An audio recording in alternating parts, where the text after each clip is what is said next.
I am Hrishikesh Sharan. Are you aware how Buddhism came to the Western world? Let me tell you how it came. In 1879, a book was published in England. The name of the book was The Light of Asia. The author was Sir Edwin Arnold. He was the editor of the Telegraph. Prior to that, he was also the principal of Sanskrit college in Pune in India.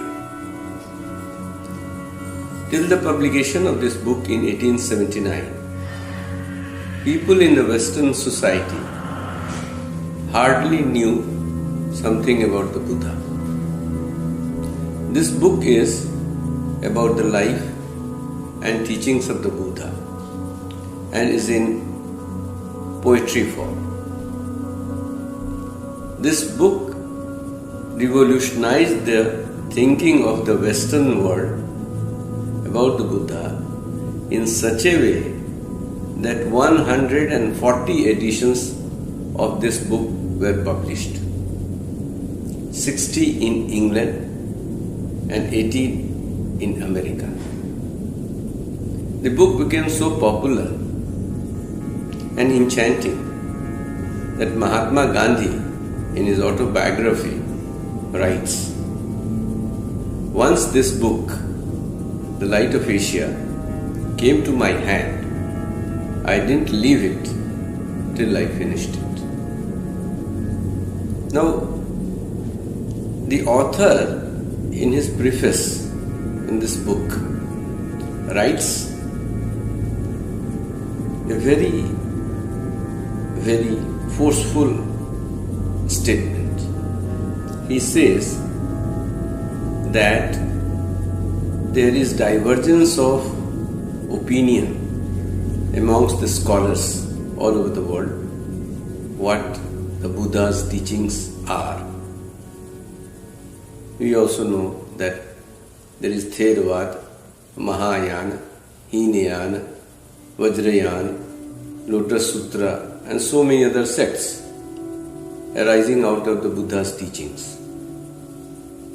But the author says that not a single literature has been found out anywhere in the world which mars the character of this illustrious Prince of India, who is the embodiment of purity, sacrifice, compassion, and all the noble qualities which human beings can have on this earth. What are those qualities and why the Buddha has become so popular all over the world today? The educated classes, the masses, Western society is so convinced with his teachings. Let us first see from his life itself. What are the unique qualities of his life and teachings?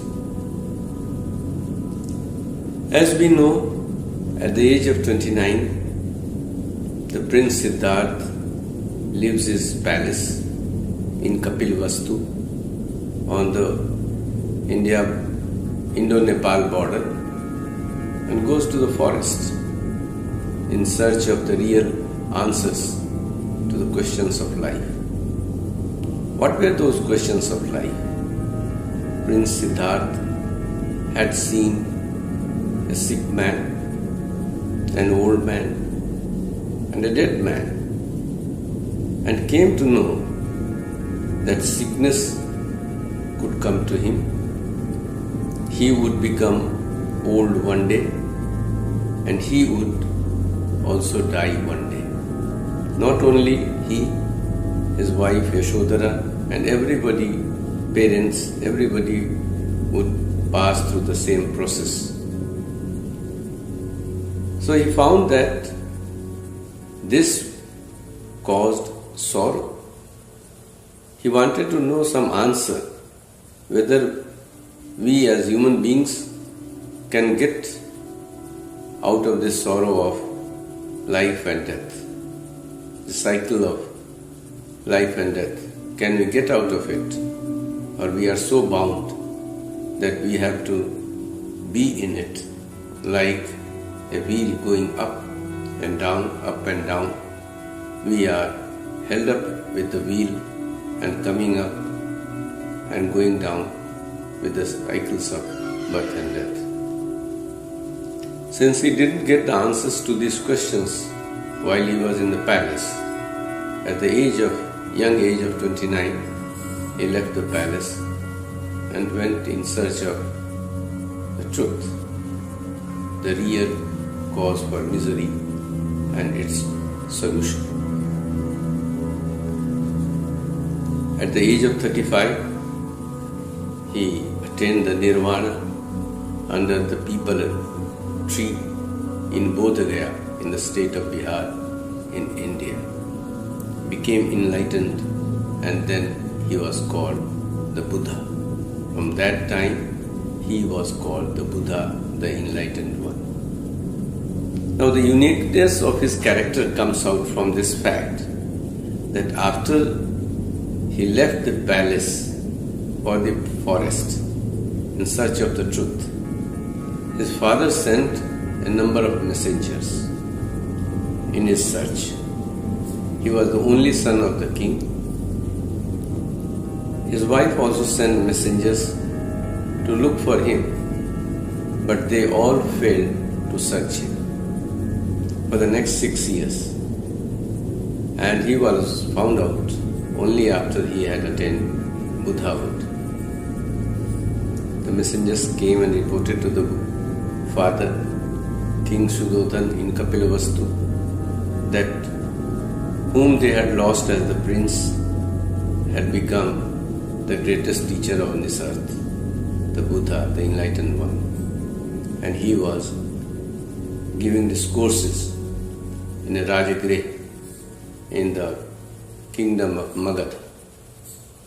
The king sent messengers to go and tell the son that he was on the deathbed and the prince should come and take care of the throne to which he was the heir. His wife Yashodhara also sent messengers giving the message that if he had found out anything more than what he had left at the palace, then she wanted her share and also wanted the share for her son Rahula, who was now 6 years old. These messengers went to the Buddha in Rajagriha, and firstly all of them became monks and forgot the purpose for which they had come. So enchanting was the personality of the Buddha. When they didn't come for months, the king sent his most trusted lieutenant, his minister Kal Udayi, who was also the childhood friend of the Buddha. He went to the Buddha, met him, and also became a monk. But he remembered the purpose for which he had come. He told the Buddha that his father wanted to see him and his wife also wanted to see him. But the Buddha was at that time giving discourse to the audience and the disciples. What did the Buddha say when he heard this message from the king and the princess? He said, smilingly, "This was my desire, and this is also my duty.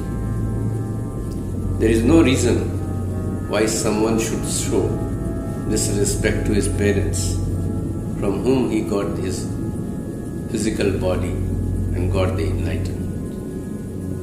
So, please go and inform the king that henceforth I am coming to see him and the princess."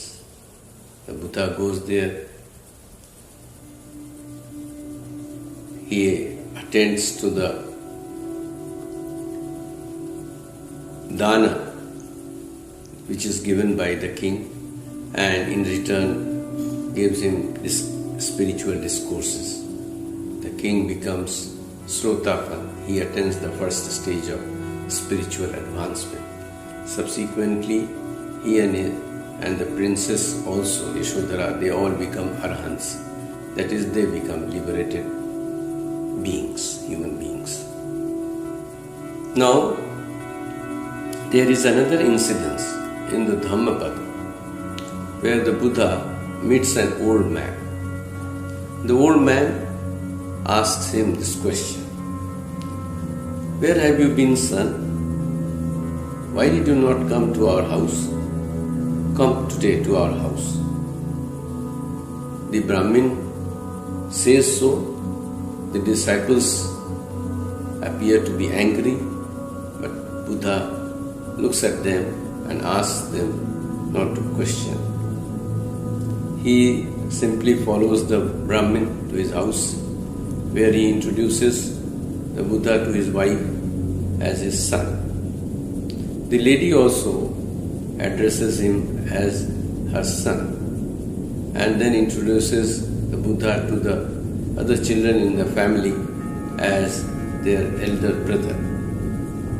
Buddha, so long as remains there for 3 or 4 months, goes every day to their house, has food, and in turn gives them spiritual discourses. At the end of that period, they both become arhants, liberated beings. When they die, the Buddha goes and takes part in their funeral procession.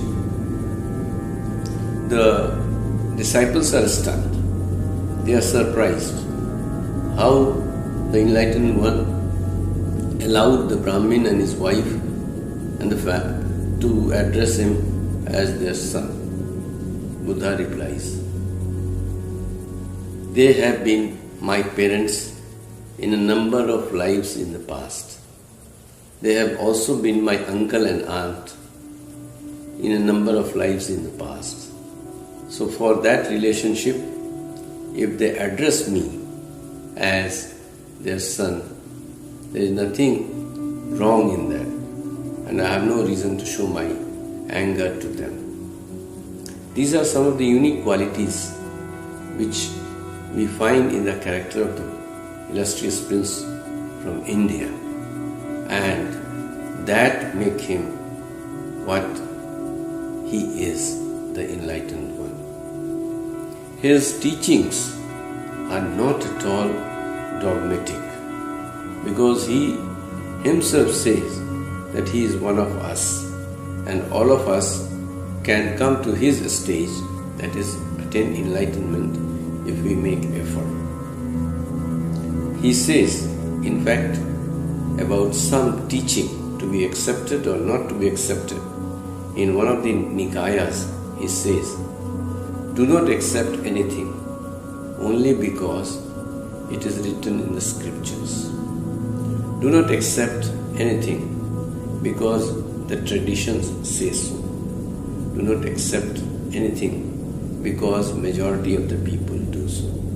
Do not accept anything because people have been doing it for centuries. Do not accept anything because I say so," that is, the Buddha says so.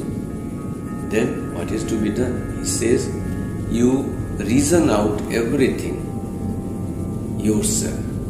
Think of it, whether it is right or not, whether it is right or wrong, and then you question it. Judge it based on your best reasoning.